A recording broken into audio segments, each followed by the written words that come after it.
हरे कृष्ण सर्वांना. स्वागत आहे सर्वांचे. आपण आहे ना 7वा अध्याय आता जी आवाज नाही आला तर सांगा मला हा. तर आपण आहे ना आपलं मंगलाचरण प्रथम म्हणूया.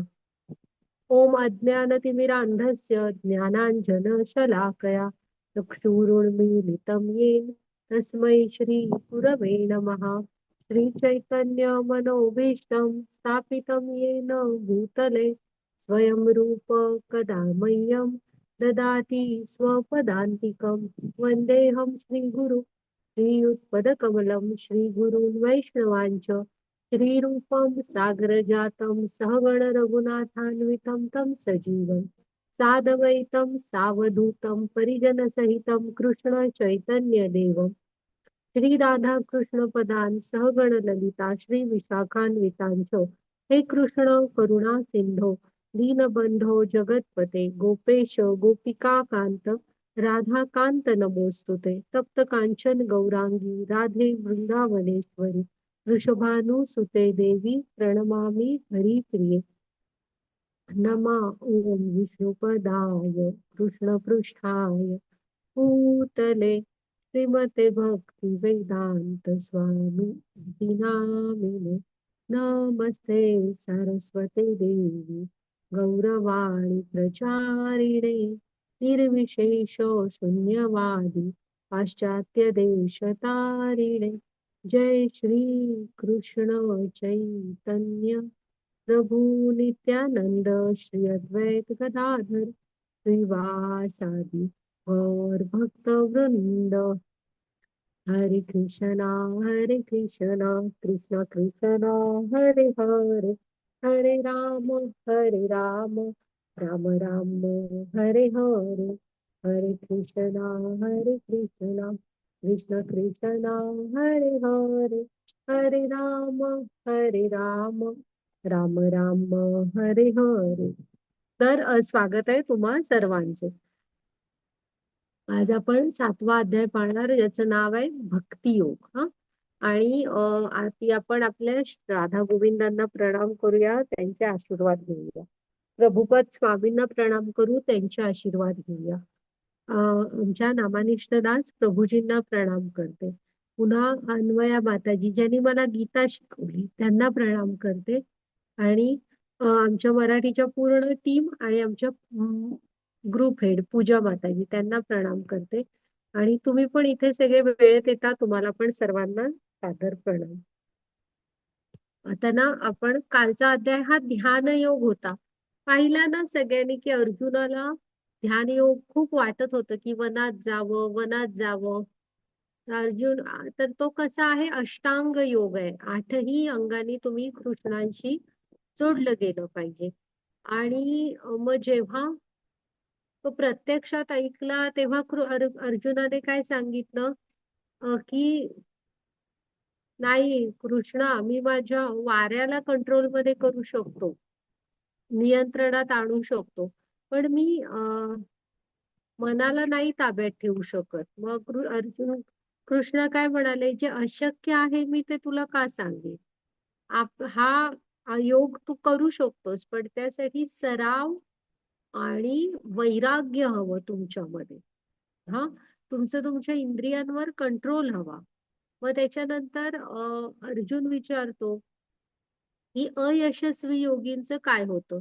तर कृष्ण सांगतात की जे अर्ध्या वगैरे पर्यंत असे गेलेले असतात त्यांना भगवंत वैभवशाली आणि गुणवान कुटुंबात जन्माला देतात, की जिथे त्यांचे उरलेला मार्ग सुरू करू शकतील परत, की जिथे अन्न वस्त्र निवाऱ्यासाठी खूप झगडणं वगैरे नसेल. हा. आणि ते त्यांचा मार्ग परत पूर्ण करू शकतील.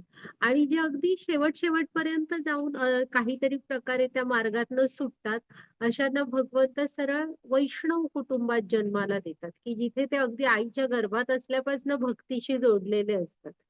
हा. मग त्याच्यानंतर सर्वोच्च योगी कोण हे कृष्णाने सांगितलंय. आणि तिथून आपला आजचा जो अध्याय आहे ना, हा जो 7वा अध्याय, हा त्याच्यात आता काय काय बघायचं. पण हा जो अध्याय आहे ना 7वा, इथपासून भक्तियोग सुरू होतो. आणि कालचे जे सर्वोच्च योगी कृष्णाने सांगितले त्यामध्ये त्यांनी भक्तीचं वर्णन केलंय की जो माझ्या दिव्य प्रेममय सेवेमध्ये जोडलेला असतो आणि तो माझ्या मते सर्वोत्तम योगी आहे. मग आपण आहे ना हे जे 7 पासून 12 हे अध्याय भक्ती योगाचे अध्याय आहेत. ते मध्ये आहेत, जपून ठेवलेले आहेत. सुरुवातीला कर्मयोग आहे, शेवटी ज्ञानयोग आहे. आणि ह्या अध्यायांचं वैशिष्ट्य काय, इथं कृष्णाने स्वतःविषयी जास्त माहिती दिलेली आहे की भक्ती ज्यांची करायची आहे त्यांची आपल्याला माहिती तरी हवी. हा, आणि मग त्याच्यानंतर आहे ना आता जो माताजी 1 मिनिट बघा, बघू तो कालचा श्लोक परत घेतलाय का, किंवा तुम्ही फक्त कालच्या अध्यायातला शेवटचा श्लोक एकदा वाचून दाखवा, म्हणजे त्याचं ट्रान्सलेशन वाचा. पुढची स्लाइड नको, 7व्या अध्यायाचंच घ्या.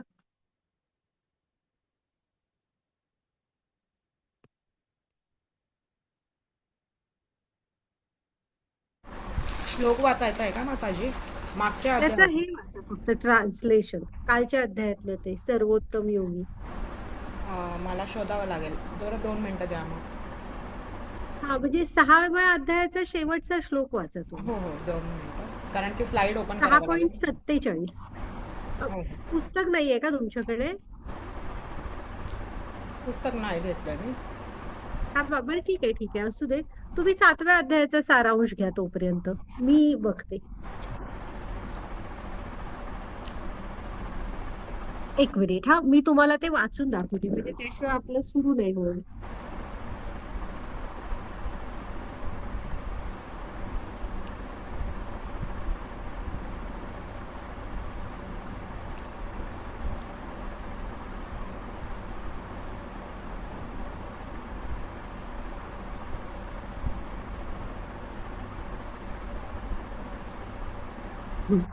तर ना तिथे कृष्ण काय म्हणतात पहा, हा की आणि सर्व योग्यांमध्ये जो योगी दृढ श्रद्धेने सदैव माझ्यामध्ये वास करतो, अंतःकरणात माझे चिंतन करतो आणि माझी दिव्य प्रेममय सेवा करतो, तो माझ्याशी पूर्णपणे योगयुक्त असतो, तोच सर्वश्रेष्ठ योगी होय असे माझे मत आहे.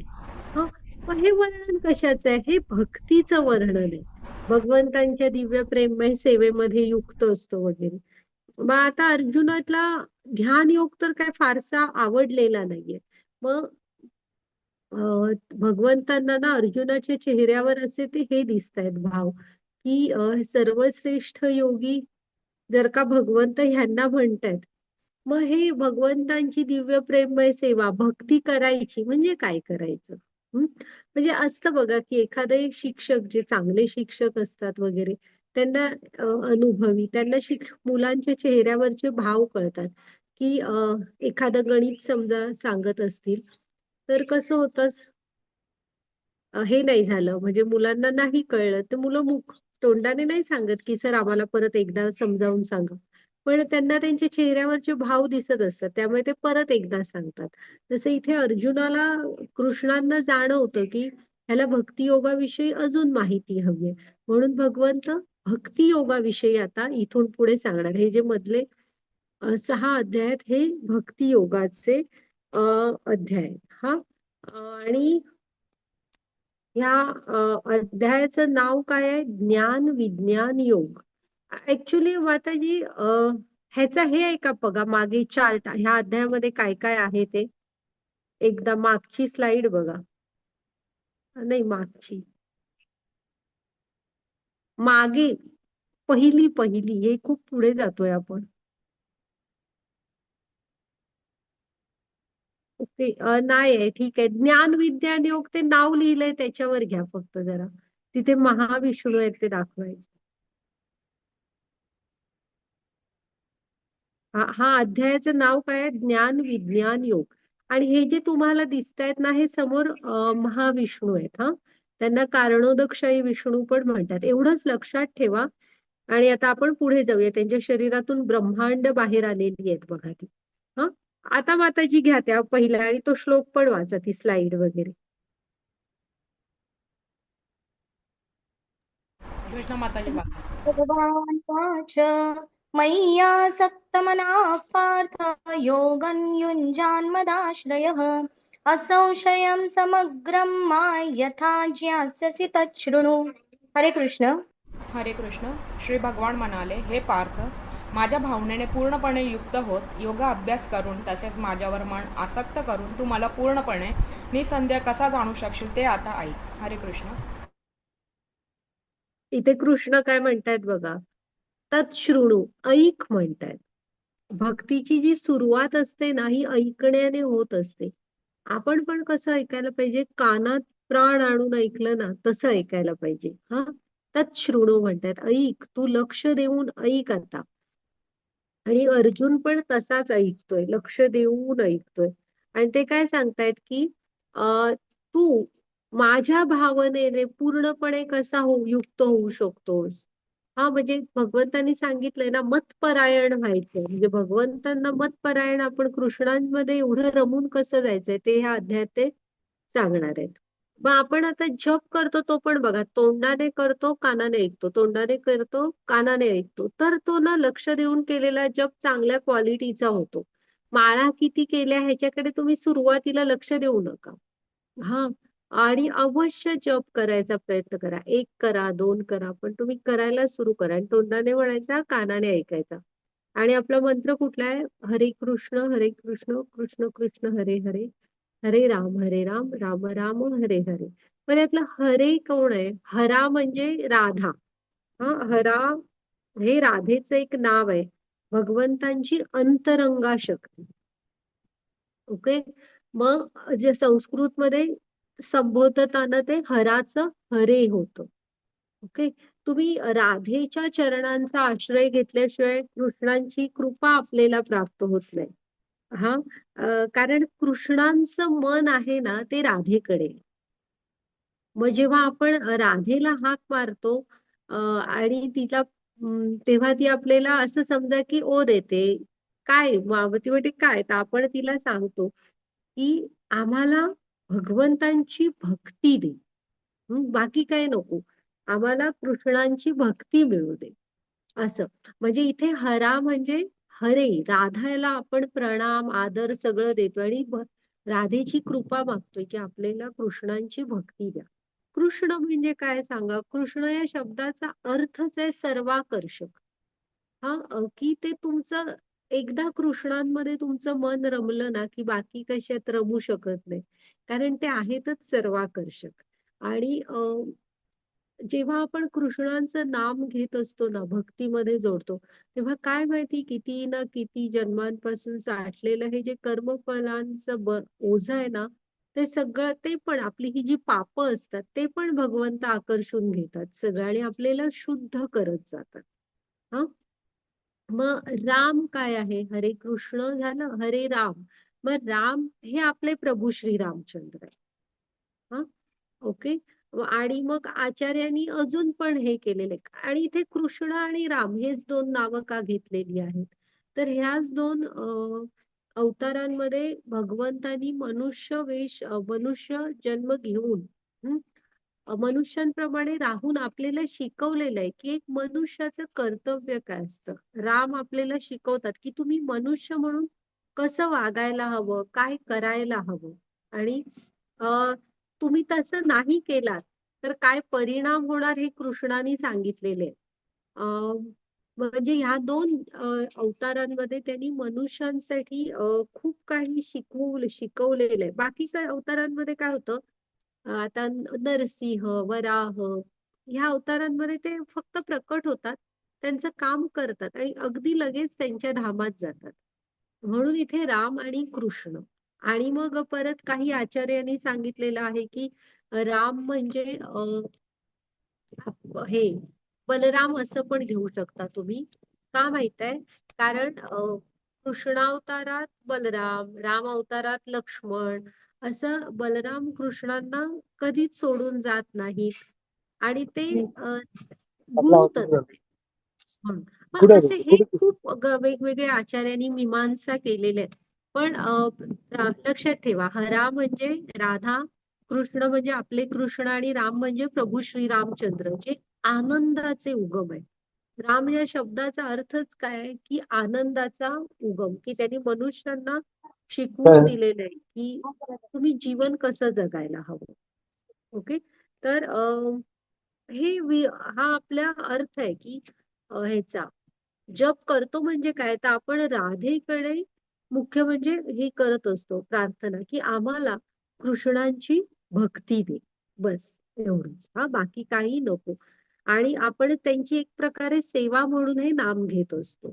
मग त्याच्यानंतर आहे ना, भक्ती करणं म्हणजे पण काय असतं, काय अशा गोष्टी असतात की ज्यामुळे भगवंतांना खूप आनंद होईल. भगवंत भक्तीची व्याख्या लक्षात ठेवा, भगवंतांची दिव्य प्रेममय सेवा. मग असं काय केल्यावर भगवंतांना खूप आनंद होत असेल, तर दोन गोष्टी केल्याने खूप आनंद होतो. एक तर त्यांच्या शुद्ध भक्तांची सेवा. हा, आपण जे त्यांचे शुद्ध भक्त आहेत, ज्यांना आपण संत वगैरे म्हणतो, अशांची सेवा केली ना की त्यांना खूप आनंद होतो. आणि दुसरं, जे बद्ध आत्म्यांना कृष्णांपर्यंत घेऊन जातात. म्हणजे अ, आता आपल्याला आता कुठेतरी कळलं की आपण कृष्णाचे अंश आहोत, पण आपण त्यांना विसरलोय वगैरे. मग भक्तीमध्ये जोडून घ्यायला पाहिजे. बस आजूबाजूला कितीतरी जण आहेत. मग जेव्हा आपण आहे ना हे सांगतो, म्हणजे कुठून ना कुठून तरी भगवंतांच्या ह्या ज्ञानाच्या प्रसारामध्ये स्वतःला जोडून घेतो, तेव्हा भगवंतांना खूप आनंद होतो. हम्म. की आपण पण कसं असतं ना, एक मेंढपाळाचं उदाहरण घेतलं, त्याच्या समजा 100 मेंढ्या आहेत, 99 त्याच्या घरी परत आल्या, एकच तर परत आलेली नाहीये. पण तरी पण त्याला खूप काळजी वाटत, 99 परत आल्यात त्यांची त्यांना काळजी नसते, पण तो एक जे वाट त्याला जराशी वाईट संगत लागली आहे म्हणा, किंवा जरासा आगाऊ झालाय, असं करून तो सोडून गेला कळप, आणि कुठेतरी भटकतोय. तर अशांविषयी त्याला आता एखाद्याला ती मेंढी किंवा शेळी सापडली आणि परत नेऊन दिली, तर त्याला केवढा आनंद होणार. का तसं कृष्णांना आपण त्यांचे अंश आहोत आपण, पण आपण इकडे आलोय ना, त्यांना फार वाटतं की आपण जे आपलं मूळ स्थान आहे तिकडे जावं. त्यामुळे जो कोण ह्यामध्ये मदत करतो, त्यांच्याविषयी पण कृष्ण, म्हणजे त्यामुळे कृष्ण खूप आनंदी होतात. हम्म. ओके. माताजी घ्या दुसरा श्लोक.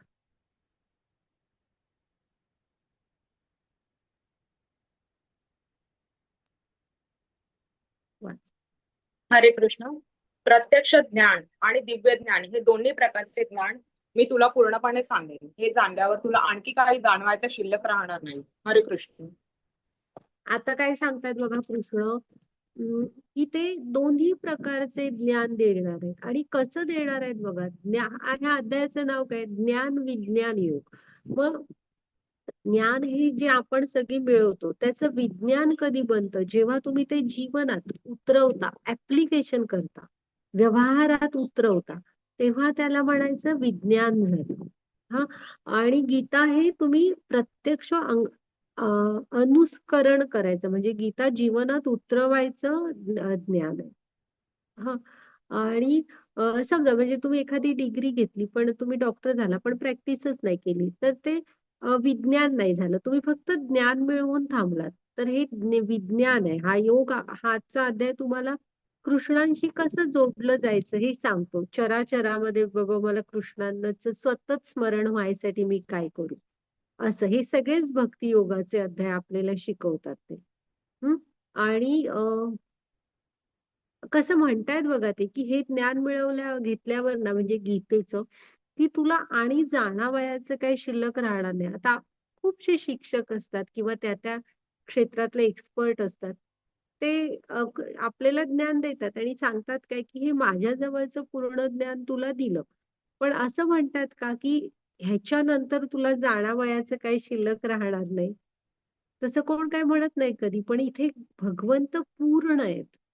तेच म्हणू शकतात, की हे मी तुला असं ज्ञान देईल, की आणि जाणायचं काही शिल्लक राहणार नाही. हं. आता ना, तुम्ही भक्तीची नवविधा भक्ती म्हणतात. श्रवणम, कीर्तनम, विष्णू स्मरणम, पादसेवनम, अर्चनम, वंदनम, दास्यम, साख्यम, आत्मनिवेदनम. हं? तर हे 9 प्रकार आहेत. भक्तीचे हे 9 मार्ग आहेत. तुम्ही ह्यापैकी कुठल्याही मार्गाने भगवंतांची भक्ती करू शकता. हा, तुम्हाला भगवंतांची प्राप्ती होणार. आणि 9ही प्रकाराने जमली तर 9ही प्रकारे करा. मग ह्याची उदाहरणं सांगते हा. श्रवण भक्तीचं उदाहरण परीक्षित महाराज आहेत. 7 दिवसात उद्धार करून घेतला. कीर्तनम म्हणजे भगवंतांचं विषयीचं कीर्तन. सुखदेव गोस्वामी ज्यांनी परीक्षितांना हे सांगितलं भागवतम. नारद मुनी, तुकाराम महाराज हे सगळे कीर्तनमचे. स्मरणमचं प्रल्हाद महाराज. पादसेवनम लक्ष्मी देवी. अर्चनम पृथू महाराज. म्हणजे सुंदर सुंदर प्रार्थना केल्या त्यांच्या. काय ते पूजा, अर्चनम म्हणजे सुंदर सुंदर मोठ्या मोठ्या अशा पूजा. वंदनम म्हणजे प्रार्थना अर्पण करणे. अक्रूर आहेत, त्याचं उदाहरण घ्या म्हणजे तुम्ही अक्रूर. दास्यमचं हनुमान. साख्यमचं अर्जुन, उद्धव, गोपसखे, सुदामा. आत्मनिवेदनमचं बली महाराज. आणि ह्या 9ही प्रकारे भगवंतांना कोणी प्राप्त केलं होतं? अमरीश महाराजांनी. घ्या माताची पुढे.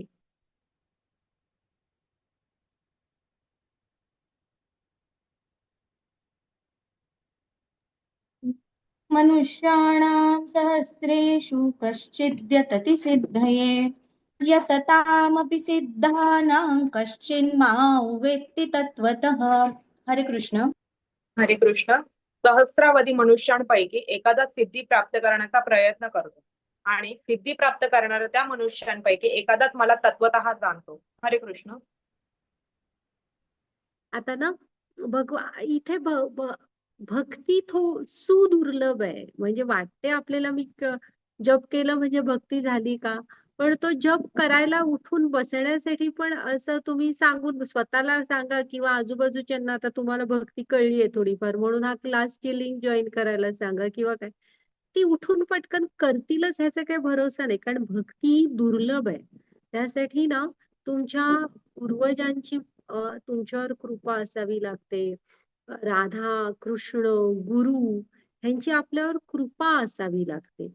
आता इथे कृष्ण काय सांगतात, म्हणून भक्तीला सुदुर्लभ म्हटलेलं आहे.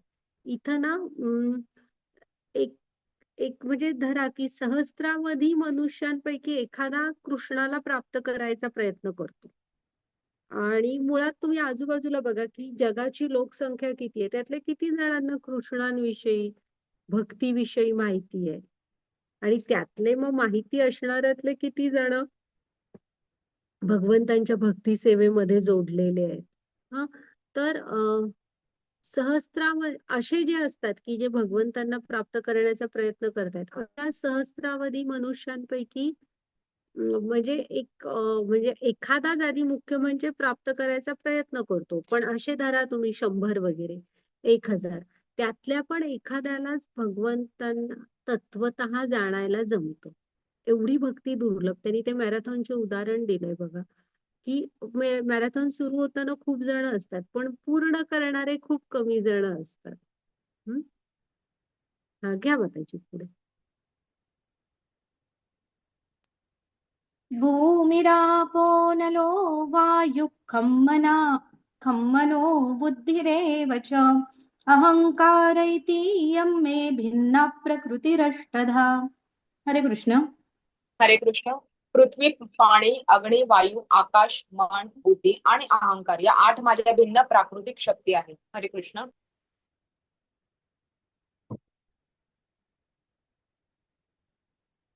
हरे कृष्ण. आता ना भगवंत थोडस त्यांच्या हे सांगतायत की ज्यामुळे ना तुम्ही भगवंतांचं स्मरण तर करायचंय.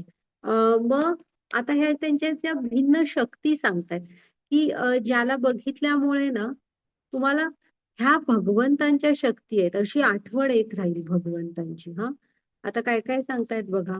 हे पंचमहाभूतांनी बनलेलं आपलं शरीर आहे. ओके, तर ते काय म्हणतात बघा, पृथ्वी, अग्नी, वायू, आकाश, पाणी आणि आपलं हे वरचं शरीर पंचमहाभूतांनी बनलंय. आत काय असतं? सूक्ष्म शरीर. ते कशाने बनलंय? मन, बुद्धी, अहंकार. हा, तर हे दोन्ही पण त्यांच्या भिन्न प्राकृतिक शक्ती आहेत. मग बघा, आपण म्हणतो हे माझं शरीर आहे, ते वापरून मी काय काय मिळवलंय माझं. तर हे शरीर आणि जे सूक्ष्म शरीर म्हणजे मन, बुद्धी, अहंकार ह्या भगवंतांच्या भिन्न प्राकृतिक शक्ती आहेत. हा हा. घ्या माताजी पुढे. त्यामुळे ह्या कधीही तुम्ही ह्या बघितलं की लक्षात घ्या की ही भगवंतानी आपल्यावर केलेली कृपा आहे. हा वाचा माता. हरे कृष्ण. हे महाभाव अर्जुना, या व्यतिरिक्त माझी आणखी एक श्रेष्ठ अशी पराप्रकृती आहे, जिच्यामध्ये जीवांचा समावेश होतो. हे जीव कनिष्ठ भौतिक प्रकृतीच्या साधनांचा उपभोग घेतात. हरे कृष्ण. आणि काय म्हणतात भगवंत? भगवंतांची पराप्रकृती आहे. हा ज्याच्यामध्ये पराप्रकृती म्हणजे काय? जे काही आध्यात्मिक आहे हे सगळं परा येतं. आणि अपरा म्हणजे इथे जे निसर्ग बघतो आपण, जो भौतिक आहे, हा, तर हे सगळं अपरामध्ये येतं. मग परा म्हणजे सगळं आध्यात्मिक. ह्या परामध्ये आपला आत्मा येतो, तो आध्यात्मिक आहे, हा भगवंतांचा अंश आहे. आणि इथे जे जीवात्मा असतात ना, जन्म घेतात, त्या ह्या अपरा कनिष्ठ भौतिक प्रकृतीचा उपभोग घेतात. म्हणजे चिमण्या, पक्षी घर बांधायचं झालं तर इथलंच सामान वापरतात. अन्न मिळवण्यासाठी, जगण्यासाठी आपण ह्या अपराशक्तीमध्ये उपभोग घेत असतो तिचा, म्हणजे वापरत असतो तिला. पण ह्या परा काय किंवा अपरा काय दोन्ही भगवंतांच्याच हे आहेत, शक्ती. ओके. हा माताजी पुढे घ्या.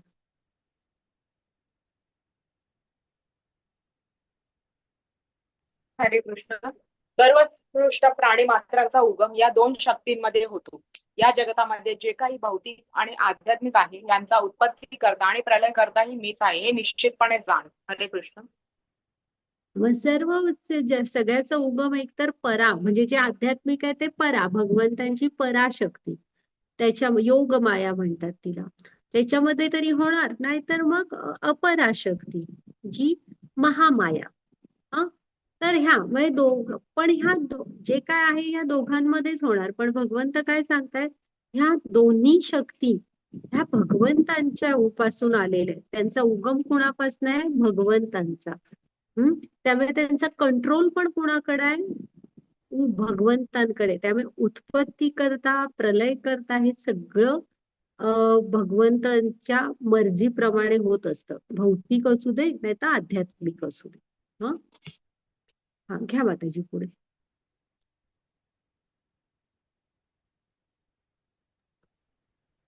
हे धनंजय, माझ्याहून श्रेष्ठ असे दुसरे कोणतेही तत्व नाही. दोऱ्यात ओवलेल्या मण्यांप्रमाणे सर्व काही माझ्यामध्ये आश्रित आहे. हरे कृष्ण.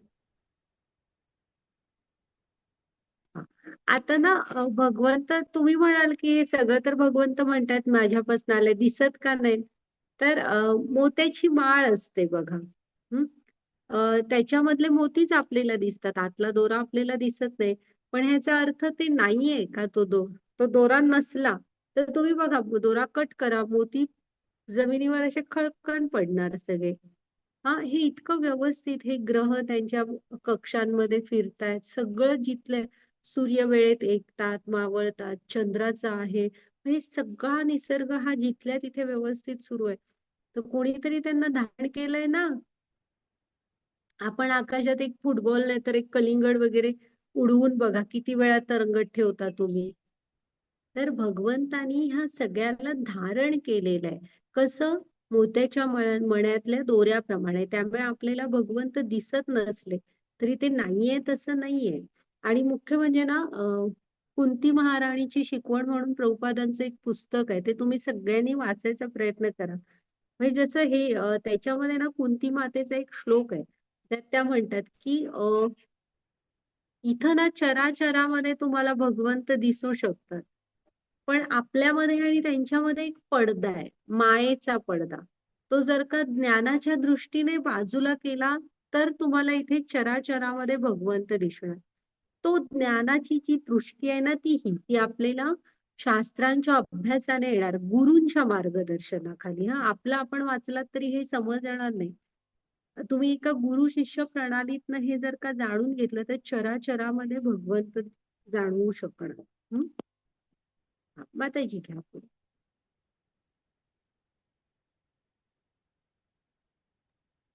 रसोऽहमप्सु कौन्तेय प्रभास्मि शशिसूर्ययोः प्रणवः सर्ववेदेषु शब्दखे पौरुषं नृषु.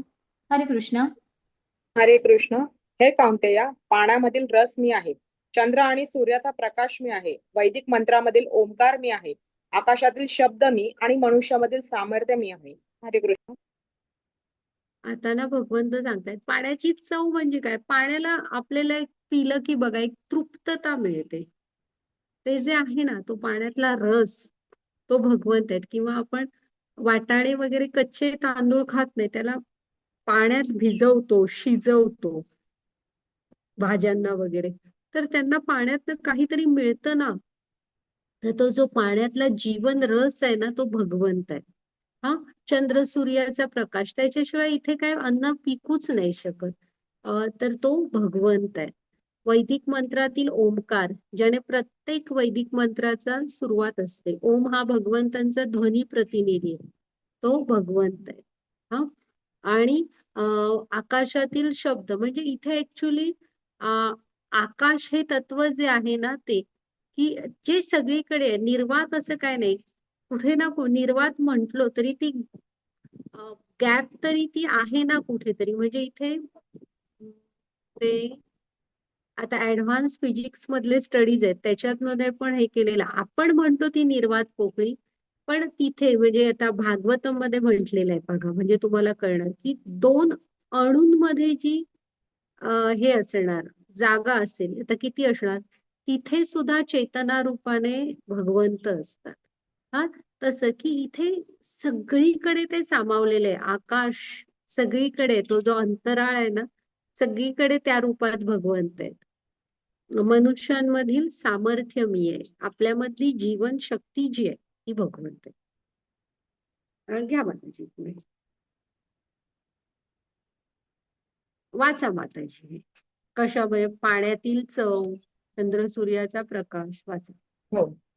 पाण्यातील चव, सूर्यचंद्राचा प्रकाश, वैदिक मंत्रातील ओम, आकाशाचा शब्द, मनुष्याचे सामर्थ्य, पृथ्वीचा सुगंध, आ- आगीची उष्णता, सर्व जीवांची जीवशक्ती, सर्व तपस्व्यांचे तप, अस्तित्वातील सर्व वस्तूंचे बीज, बुद्धिमानांची बुद्धिमत्ता, शक्तिमानांची शक्ती, बलवानांचे बल, धार्मिक तत्वांच्या विरुद्ध नाही, लैंगिक जीवन. आता हे कशामध्ये काय आहे ते बघा भगवंत. हा, नाही असू दे, घ्या माताजी पुढे, वाचा तुम्ही. काही नाही कळलं तर विचारा. आणि जेव्हा जेव्हा त्या गोष्टींना पाहाल तेव्हा भगवंतांचं स्मरण करा. हा, हा, वाचा हरे माताजी. कृष्ण.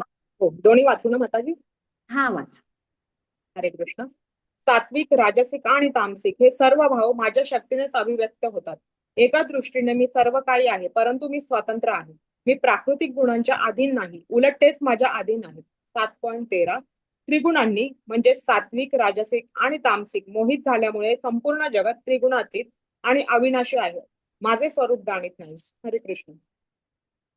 आता ना हे आपण ना ह्याच्यावर ना एक अध्यायच आहे ज्याच्यामध्ये सत्व, रज आणि तम हे गुण आपल्याला कसे बांधून ठेवतात, कसे ती दाखवली आहे बघा कठपुतली प्रमाणे आपल्याला नाचवतात. हे सगळं तो अध्याय शिकल्यावर कळणार. की माया इथं आपण जेव्हा पृथ्वीवर पहिला श्वास घेतो ना तेव्हाच माया आपला कंट्रोल घेत असते. तर भगवंत काय सांगतायत, मायात आपण मायेने कंट्रोल्ड आहोत, म्हणजे नियंत्रित आहोत. दिसतंय बघा माया आपल्याला किती ताब्यात ठेवते. पण भगवंत हे मायापती आहेत. माया सुद्धा कुणाच्या अंडर काम करत असते? भगवंतांच्या. हा, म्हणजे हे सत्व, रज, तम हे सगळे भाव भगवंतांच्या शक्तीचे अभिव्यक्ती आहेत. ओके. आणि मी प्राकृतिक गुणांच्या अधीन नाही, उलट तेच माझ्या अधीन आहेत. म्हणजे ही आपल्याला कंट्रोल करू शकते, पण भगवंतांवर मायेचं काही चालत नाही. भगवंत हे तिचे नियंत्रक आहे. हा, पण फक्त ना आपण मायेच्या प्रभावाखाली असतो, ज्ञानाने पाहत नाही. त्यामुळे भगवंत म्हणतात बघा की त्रिगुणातीत, अविनाशी असे स्वरूप आपण भगवंतांचं जाणू नाही शकत. हा, घ्या माताजी पुढे.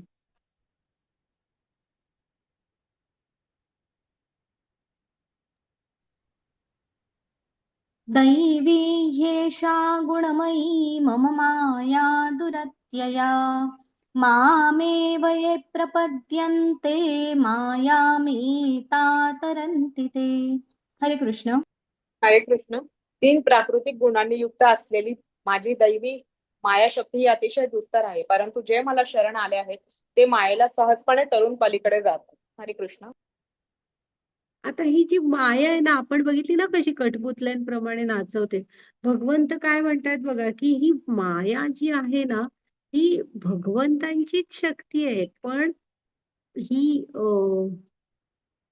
अतिशय दुस्तर आहे. म्हणजे हिला तुम्ही पार करून एकट्याने कुणाचाही सहाय्य न घेता भगवंतांकडे जातो म्हणाल तर अशक्य आहे. भगवंत दुस्तर हा शब्द वापरतायत, इतकी ती प्रभावी असते.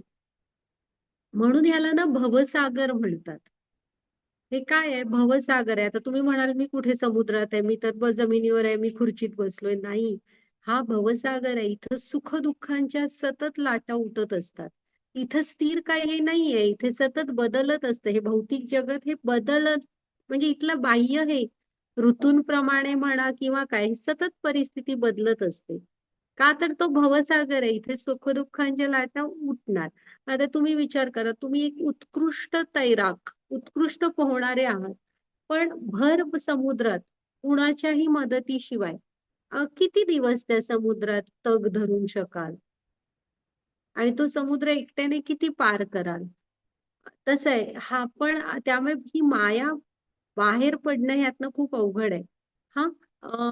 पण जे भगवंतांना शरण येतात ना, ते मायेला सहज तरुण पलीकडे जातात. त्याने दिलंय बघा, एक भगवंत आपल्याकडे हात द्यायला तयारच आहेत. त्यांनी हात पुढं केलेलाच आहे.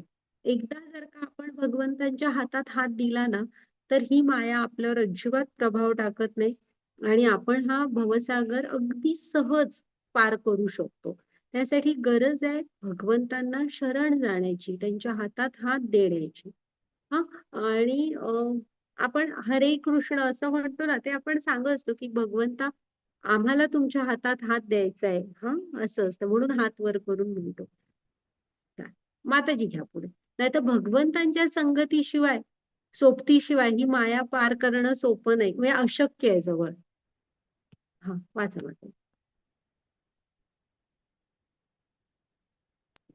न मां दुष्कृतिनो मूढाः प्रपद्यन्ते नराधमाः मायया परुतज्ञाना आसुरं भावमाश्रिताः.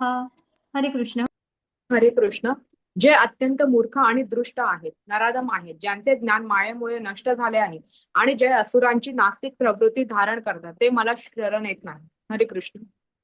आता भगवंताने ना इथं ती 4 लोक सांगितली जी भगवंतांना कधीही शरण जात नाहीत, भगवंतही त्यांच्याकडे जात नाहीत. माताजी पुढची स्लाइड घ्या. जे अत्यंत मूर्ख आणि दुष्ट आहेत. म्हणजे कसं, जे अत्यंत मूर्ख आहेत. मूर्ख म्हणजे कसं, इथे गाढवाचं उदाहरण दिलेत, की त्यांचं त्यांनी समजलेलंच असतं की इथे जीवन जगण्यासाठी माझं मलाच सगळं करायला पाहिजे. त्यामुळे आयुष्य सगळं फक्त रोजीरोटी कमावण्यामध्ये घालवतात. मग आता हे चूक नाहीये. इथं खरं तर तुम्ही कुणावरही अवलंबून राहायला नाही पाहिजे. आपल्या स्वावलंबी असणंच आपण चांगलं आहे. वाईट काय नाहीये त्यात, म्हणजे गैरसमज करून घेऊ नका. पण गाढवासारखं नाही. काम कसं करा, की त्यातनं थोडा तरी वेळ आत्म्याच्या उद्धारासाठी, आध्यात्मिक आनंदासाठी घ्या, कारण तो आत्म्याचा आनंद आहे. हा, गाढव कसं असतं माहित आहे, मुख्य म्हणजे बिचाऱ्याला ना ते मालक जो असतो तो खूप खूप जास्त काम करवून घेतो आणि खायला त्या मानाने कमी देतो. आणि गाढव जर का इकडे तिकडे एकटं फिरून जर का समजा खातो म्हटलं, तरी सुद्धा ते मालक घालतो तेवढं खाणं त्याला मिळूच शकतं.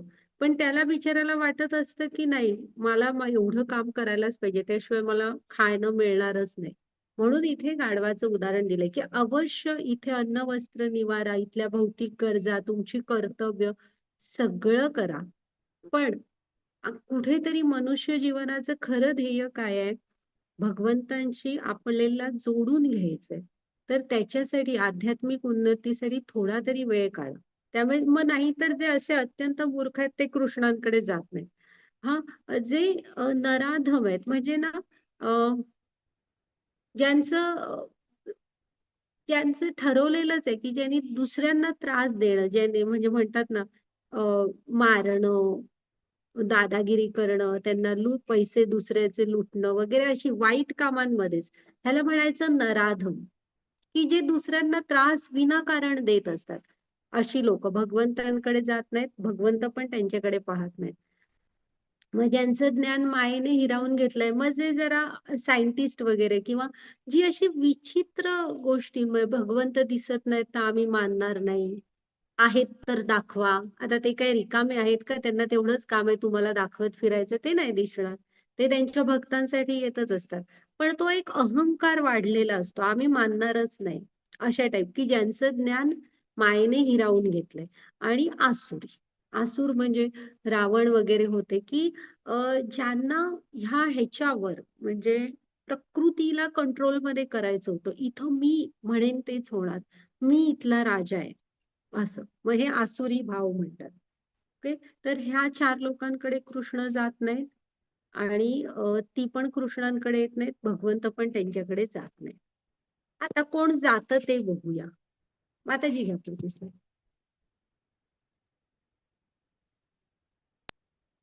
चतुर्विधा भजन्ते मां जनाः सुकृतिनोऽर्जुन आर्तो जिज्ञासुरर्थार्थी ज्ञानी च भरतर्षभ.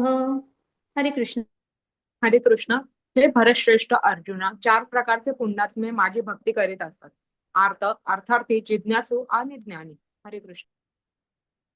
आता कोण भगवंतांकडे येतात? आर्त, अर्थार्थू, जिज्ञासू आणि ज्ञानी. आता जी पुढची स्लाइड घ्या. की आर्त म्हणजे काय? की जीवनात काहीतरी दुःख आहे, भक्तीसाठी नाही, काहीतरी दुःख आहे म्हणून जातात, पण ठीक आहे, ऍटलिस्ट भगवंतांकडे जातात. हा. अर्थार्थी म्हणजे इथे मग आता नाही, आधी आपण बघूया अर्थार्थी म्हणजे काय? ज्यांना धन हवंय, संपत्ती हवी आहे. जिज्ञासू म्हणजे थोडस आपल्या टाईप, ज्यांना जाणून घ्यायचंय मी कोण आहे वगैरे. आणि ज्ञानी म्हणजे जे पूर्ण ज्ञानात स्थित आहेत आणि भगवंतांशी शाश्वतरित्या त्यांनी स्वतःला जोडून घेतलंय, असे. मग इथे गजेंद्र हा आर्त होता, मगरीने पाय पकडला होता. हा. ध्रुव महाराज अर्थार्थी. छान आहेत गोष्टी ह्या, आता आपल्याला सांगायला वेळ नाही, तुम्ही अवश्य श्रवण करा. ध्रुव महाराजांना त्यांचे पणजोबा लागतात ब्रह्मा. हा, अतिशय उच्च कुळातले होते ते. आणि पणजोबा होते ब्रह्मा, ब्रह्मांपेक्षा मोठं राज्य हवं होतं. आणि मग ते सगळं आपल्याला माहितच, आई मांडीवरून ढकलते, माझ्या पोटी जन्म यायला घ्यायला पाहिजे वगैरे म्हणते. मग त्यामुळे त्यांना आपल्या आजोबांपेक्षा मोठं राज्य हवं असतं की जिथून कोण उठ म्हणणार नाही, अढळ स्थान. मग जेव्हा नारद आहेत गुरु, त्यांचे ध्रुव महाराजांचे, जेव्हा ते छोटासा बालक, ती गोष्ट तुम्ही ऐका, जेव्हा की असं वायू सुद्धा थांबतो, हवा थांबते आणि सगळे देवी देवता हे करतात भगवंतांना की कोण आहे तुमचा हा 5 वर्षाचा भक्त की ज्याने हवा सुद्धा थांबवली आहे. आणि सगळ्यांना त्रास व्हायला लागतो ना. मग भगवंत म्हणतात माझं लक्ष आहे, मी जाणार आहे, आणि जातात पण. जेव्हा विष्णू प्रकट होतात ना, तेव्हा ते काय सांगतात, म्हणजे भक्ती कशी असते बघा. गेलेले असतात ऑफकोर्स संपत्ती, राज्य ह्यासाठी. छोटा बाळ असतो 5 वर्षाचा, पण जेव्हा भगवंतांना पाहतो ना, तेव्हा तो म्हणतो की मग तुम्ही समोर बघून, मग ते म्हणतात तुला काय पाहिजे ते बाळ ध्रुव तू सांग तुला काय पाहिजे, मी तुला द्यायला आलो. तेव्हा ते रडायला लागतात आणि सांगतात तुम्हाला बघितल्यावर मला असं वाटते की मला सगळं मिळालं, आता मला कायच नको. हा, मग आणि मला तुमच्यासाठी काहीतरी करावंसं वाटतं, पण काय करायचं ते पण माहित नाही. मग भगवंत त्याच्या हृदयावर हात ठेवतात आणि सांगतात की मी तुला आधी ज्ञान देतो, आणि त्याच्यानंतर पण म्हणत असतात तू सांग तुला काय पाहिजे, तर ते काहीच मागत नाही.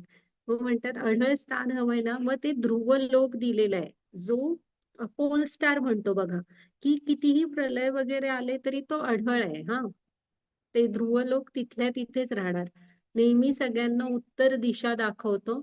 आणि तो मध्य आहे असा की सगळी जण तो सेंटरला आहे आणि खूप प्रचंड मोठा लोक आहे, असं ते अढळ स्थानच आहे.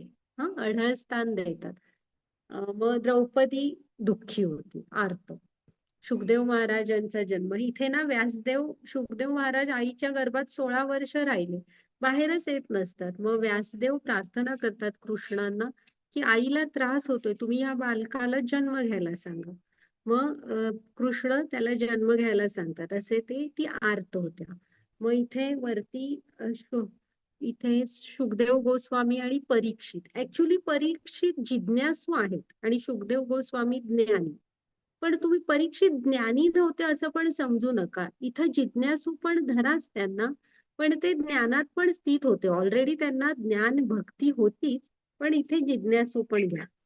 आणि हे भागवतमच्या सुरुवातीला 88,000 ऋषीमुनींनी सूत गोस्वामींना प्रश्नोत्तर केलेली आहेत. ही सगळी ज्ञानात स्थित आहेत.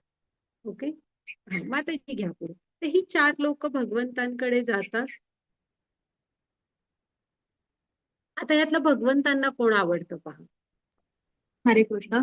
त्यापैकी पूर्ण ज्ञानी आणि नित्य भगवत भक्तीमध्ये युक्त असणारा सर्वोत्तम आहे, कारण मी त्याला अत्यंत प्रिय आहे आणि तो मला अत्यंत प्रिय आहे. हरे कृष्ण. यातले भगवंतांना कोण आवडतं? जे ज्ञानात स्थित आहेत आणि फक्त ज्ञानात स्थित नाहीत, तर भक्तीमध्ये जोडून पण घेतलेलं आहे. कारण कदाचित आर्त असतात, दुःख बाजूला झालं की भगवंतांना विसरतील. अर्थार्थींचं पण पैसे मिळाले की विसरतील. जिज्ञासू कदाचित भगवंतांशी जोडले जातील, कदाचित विसरतील, पण ज्ञानी मात्र भगवंतांशी घट्ट जोडलेले असतात. म्हणून भगवंतांवर त्यांचं अत्यंत प्रेम असतं. म्हणजे भक्त ऍक्च्युली, जे ज्ञानी पण आहेत आणि भक्त पण आहेत, जे त्यांनी दिलंय बघा, नित्य भक्तीमध्ये जोडलेले. हा माताजी घ्या पुढे.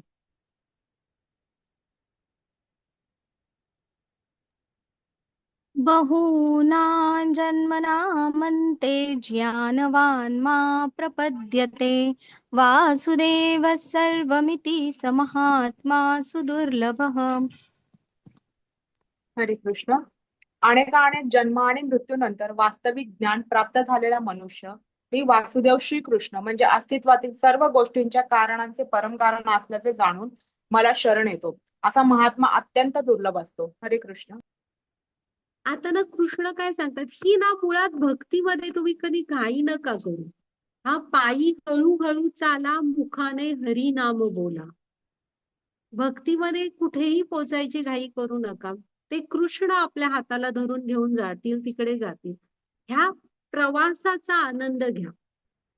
भक्तीमध्ये जी आपण सेवा करणार ना, त्याचा आनंद घ्यायचा. श्री कृष्ण सांगतायत बघा की अनेकांना जन्म मृत्यू नंतर आपल्याला हे खरं ज्ञान आता कुठे सुरुवात आहे. हा खरं ज्ञान तत्वतः कृष्ण कळणं, हे म्हणजे चैतन्य महाप्रभू पण म्हटलेले आहेत. प्रभू कहे सनातन, कृष्णेर रतन धन, बहुत जतन मिलाई. त्यासाठी खूप प्रयत्न करावे लागतात. मग हे अनेक जन्म मृत्यू नंतर कधी ना कधीतरी आपल्याला भगवंतांना श्री वासुदेव कृष्ण म्हणजे अस्तित्वातील सर्व गोष्टींचे कारण आहे वगैरे, ह्याच सगळ्याचं ज्ञान होईल आणि आपण त्यांना शरण जातो वगैरे. ह्याला भगवंत, ह्या ना महात्मा म्हणतात. हे असं असणं म्हणजे महात्मा आहे आणि ते अत्यंत दुर्लभ असतात. हा माताजी घ्या पुढे. की ते सोपं नाही आणि हा प्रवास आहे. तत्वतः कृष्ण कळतील तेव्हा कळतील. हरे कृष्ण.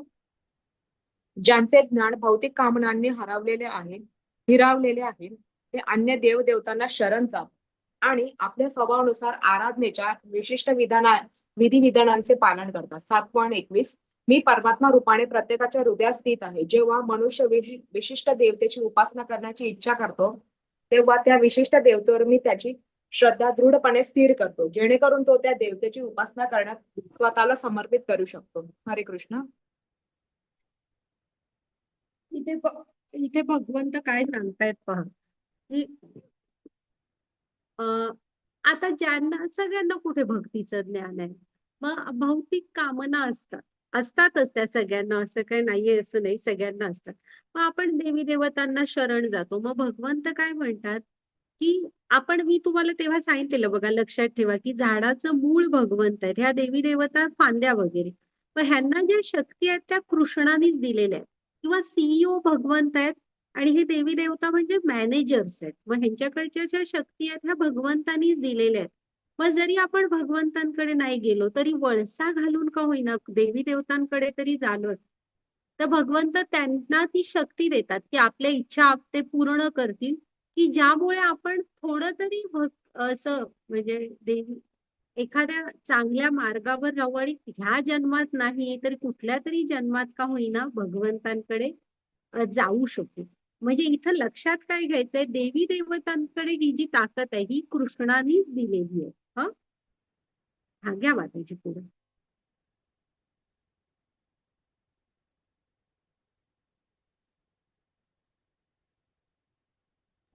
हरे कृष्ण. अशा श्रद्धेने युक्त होऊन तो विशिष्ट देवतेची कृपा संपादन करण्याचा प्रयत्न करतो आणि आपले इच्छित भोग प्राप्त करतो. परंतु वस्तुतः हे लाभ केवळ मीच प्रदान करतो. हरे कृष्ण. हा कसं आहे ना, ही ब्रह्मांडाच्या रचनेमध्ये सगळ्याचा उगम भगवंतांपासून झालाय आणि देवी देवतांना ह्या ज्या शक्ती दिल्यात त्या मर्यादित शक्ती आहेत, त्या सुद्धा भगवंतांनी दिलेल्या आहेत. हे मात्र आपण आता तत्वतः हा श्लोकच लक्षात ठेवा. ह्या शक्ती त्यांना ज्या दिल्या आहेत ह्या भगवंतांनी दिलेल्या आहेत. हा हा घ्या बाबाजी पुढे. हरे कृष्ण. अल्पबुद्धी लोक देवतांची उपासना करतात आणि त्यांना प्राप्त होणारी फळे मर्यादित व अनित्य असतात. देवतांचे उपासक देवलोकांची प्राप्ती करतात, पण माझे भक्त अखेर माझ्या परमधामाची प्राप्ती करतात. 7.24. मला पूर्णपणे न जाणणाऱ्या अल्पबुद्धी लोकांना वाटते की मी पूर्ण पुरुषोत्तम भगवान श्रीकृष्ण पूर्वी निराकार होतो आणि आता व्यक्तित्व धारण केले आहे. त्यांच्या आज्ञेमुळे ते माझे अविनाशी आणि अनुपम असे दिव्य स्वरूप जाणू शकत नाही. हरे कृष्ण. हा आधी 23 बघूया. भगवंत थोडस अल्पबुद्धी म्हणतायत. काय होतं, देवतांनाच तुम्ही म्हणजे हेच सगळं मूळ आहेत असं नका समजू. अं भगवंतानी त्यांना नेमलेलं आहे त्या त्या कार्यासाठी आणि त्यांच्याकडनं ती तुमच्या इच्छा कदाचित फास्ट पण पुऱ्या करतील. आपण नवस वगैरे बोललो, व्रत वगैरे केली तर खरं फळं मर्यादित आहेत आणि अनित्य. म्हणजे कशी, तुम्ही जे मागाल ना तेच ते देतील आणि अनित्य म्हणजे ते तुम्हाला जन्म मृत्यूच्या फेऱ्यातनं मुक्त करू शकत नाही. हा आणि मग तुम्ही ज्या देवतांची उपासना करता त्या देव लोकाला प्राप्त कराल. पण 9व्या अध्यायात सांगितलेलं आहे की ते तिथे पुण्य असेपर्यंतच राहू शकता, पुन्हा मनुष्य जन्म घ्यावा लागतो. पण भगवंतांचे भक्त त्यांच्या परमधामाची प्राप्ती करतात की जिथून तुम्हाला मुक्ती मिळते, परत जन्म मृत्यूत यावं लागत नाही. त्यामुळे देवी देवतांच्या उपासनेतली फळं ही मर्यादित आणि अनित्य आहे. ओके. आणि भगवंतांना निराकारवाद्यांचं सांगतायत, जे म्हणतात ना भगवंत निराकार आहेत, एक व्हायब्रेशन आहेत, एनर्जी आहेत, प्रकाश आहेत, त्यांना कृष्ण सांगतायत की ते अज्ञानी आहेत, त्यांनी पूर्णपणे भगवंतांना जाणलेलंच नाहीये. त्यामुळे ते त्यांना असं काहीतरी निराकार वगैरे म्हणतायत. हा अल्पबुद्धी. जर का तुम्ही योग्य प्रकारे हे केला तर भगवंतांचं हे भगवान रूप जाणवू शकेल तुम्हाला. ओके. हा माताजी घ्या पुढे.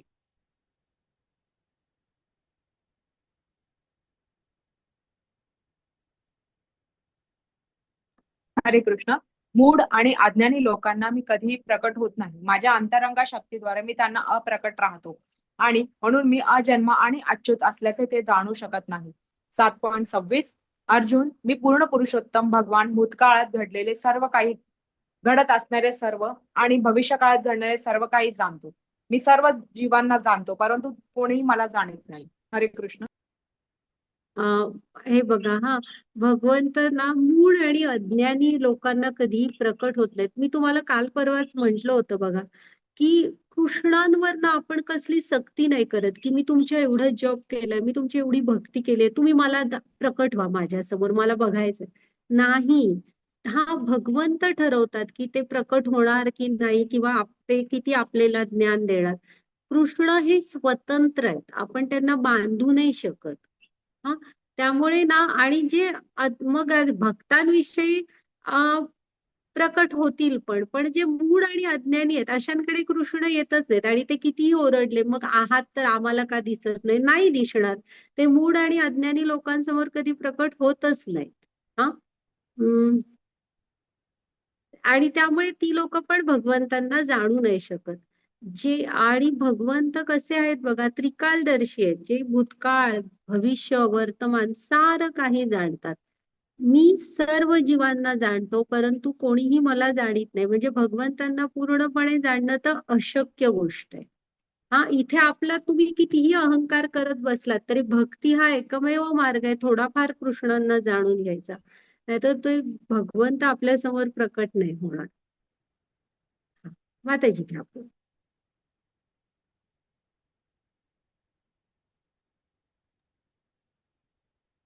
येषां त्वन्तगतं पापं जनानां पुण्यकर्मणां ते द्वन्द्वमोहनिर्मुक्ता भजन्ते मां दृढव्रता. हरे कृष्ण. हरे कृष्ण. ज्यांनी या जन्मी आणि पूर्वजन्मी जन्मी पुण्यकर्म केली आहेत आणि ज्यांची पापकर्मे पूर्णपणे नष्ट झाली आहेत,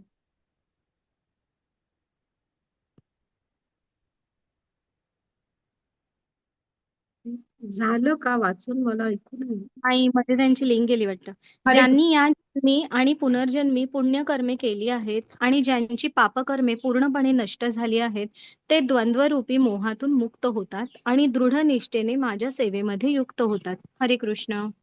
हा, म्हणजे अज्ञानी आहेत, अहंकारी आहेत, त्यांना भगवंत नाही प्रकट होणार. ज्यांची पुण्यकर्मे, ज्यांनी पुण्यकर्म म्हणजे भक्तीमधली कर्म केली आहेत आणि पाप जळून गेलंय, म्हणजे इथं तुम्ही लक्षात ठेवा, ह्या क्लासमध्ये आलात, इथं बसू शकलात, म्हणजे कुठे ना कुठेतरी पूर्वजांची पुण्याई आहे, काहीतरी आई वडिलांची, गुरु राधा राणी यांची कृपा झाली आहे म्हणून इथे थांबू शकलाय. हा, नाहीतर ही भक्ती खूप दुर्लभ आहे. आणि तेच कृष्ण सांगतायत की ज्यांची पापकर्म पूर्वीची नष्ट झाली आहेत आणि हे द्वंद्व रूपी मोहातून की कृष्ण आहे की नाही असं नाही, की त्यांचा ठाम विश्वास बसलाय की आहेत भगवंत. हा, अशा आणि तीच मग भगवंतांच्या दृढ सेवेमध्ये दृढ निष्ठेने सेवेमध्ये युक्त होतात. हा, मग आपण पण इथे असं करू शकतो, ह्याचा अर्थ कुठेतरी भगवंतांशी जोडलो गेलोय. हा, घ्या माताजी पुढे. हा मृगारी आहे ना, मृगारी ह्याची गोष्ट आहे. हा मृगारी असतो आणि असं ना प्राण्यांना खूप हाल करून मारत असतो. मग एकदा नारद तिकडून येत असतात आणि नारदांना ते बघून असं खूप हे होतं, वेगळं वाटतं. नारद चिडतात. चिडतात म्हणजे नारद त्याला सांगतात की तू काय करतोस, तुला कळतंय का तू हे काय करतोयस? प्राण्यांना असं त्रास देणं खूप चांगलं नाही. आणि ते त्याला थोडस ज्ञान देतात आणि नारद हे म्हणजे नारदांचे एका एका क्षण सुद्धा ज्यांना भेटले ते केवढे तरी शुद्ध भक्त झाले. आत्ताच ध्रुव महाराज म्हंटल नाही का, तसं मृगारीला त्याने एवढा काय फरक पडतो. मृगारी पूर्ण बदलतो आणि नारद काय त्यांच्या वाटेने निघून जातात, त्याला बोलतात आणि आणि मग काही दिवस म्हणजे काळ पुढे जातो आणि कधीतरी एका रस्त्यावरून जात असतात, अजून एक ऋषी असतात त्यांच्यावर आणि एक माणूस तिथे खाली, मुलगा असा म्हणजे खाली बसतो आणि सांगतो थांबा थांबा, इथे खाली थोड्याशा मुंग्या आहेत, त्यांना बाजूला म्हणजे मुंग्या किंवा काहीतरी प्राणी असतील ते बाजूला करतो, तुमचा पाय पडेल आणि ते मरतील ना म्हणून, आता तुम्ही जावा म्हणतो पुढे आणि प्रणाम वगैरे करतो. म्हणतो मी मृगारी, तुम्ही मला ओळखलं का? हा, मग नारदांना आठवतो हा तोच मृगारी आहे जो कसा प्राण्यांना वेदनेने त्याला बघायला बरं वाटायचं मृत्यू होताना, आणि आता गुरूंचा एका क्षणाचा संग कसा असतो तो तोच मृगारी, जे नारद जसं सांगतात तसे जीवन जगतो आणि इतका असा निर्मळ मनाचा होतो. हा, तर हे असतं की गुरूंचं जीवनात येणं महत्वाचं असतं. माताजी घ्या पुढे. हरे कृष्ण. पूर्णपणे परायण झालेले जे मला भौतिक सृष्टीचा संचालक देवतांचा नियंत्रक, सर्व यज्ञांचा अधिष्ठाता भगवंत म्हणून जाणतात, ते मृत्यू समयी सुद्धा मला जाणू शकतात. हरे कृष्ण. आता कृष्ण काय म्हणतायत की असं आपल्याला कृष्ण जाणायचंय की पूर्णपणे भगवंतांशी जोडून घ्यायचंय आणि त्यांना सगळ्याचा ह्या संचालक म्हणजे मुख्य म्हणाय समजायला हवं. हा, सगळ्याचे मूळ नियंत्रक असं जाणू शकलात तर मृत्यू समयी सुद्धा तुम्ही मला जाणू शकाल म्हणतायत. ओके माताजी पुढे बघा.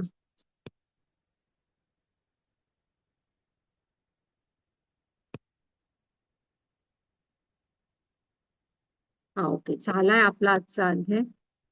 कृष्णाबद्दलचं ज्ञान बघितलं, मग थोड्या शक्ती बघितल्या, मग भगवंतांना शरण कोण जातं कोण नाही जात हे बघितलं, मग थोडं देवपूजा आणि भगवंतांचं पूजन ह्याचं बघितलं, म्हणजे भगवंतांची भक्ती आणि भ्रमातून भक्तीकडे हे शेवटचे ते श्लोक बघितले.